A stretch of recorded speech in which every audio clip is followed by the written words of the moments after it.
তাকে শ্রদ্ধা নিবেদন করার জন্য যারা যারা এগিয়ে এসেছিলেন সেই সব কর্মীদের ভিতরে কয়েকজনের নাম বলছি মাত্র: সমীরণ, রবি, বাসু, অজিত, পাণ্ডব, বিল্লি, মহাদেব, আরো অনেকে। সবাই প্রাণ ঢালা ভালোবাসা দিয়ে নেতাজির উৎসব পালন সবাই নিজেদের আত্ম উৎসর্গ করেছেন এবং তারা প্রতিজ্ঞাবদ্ধ হয়েছে যে আমরা নেতাজির আদর্শকে সবার কাছে তুলে ধরব। এবং আমি যে নেতাজি যথেষ্ট ভালোবাসি এটা সবাই ওরা জানে।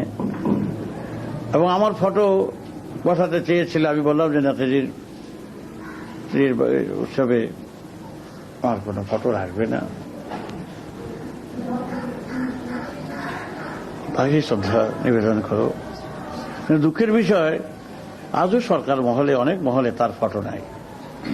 সেদিন যখন আমি গেছিলাম লালবাজারে, তখন এই কথাই বললাম, যেখানে নেতাজির কোনো ফটো নাই।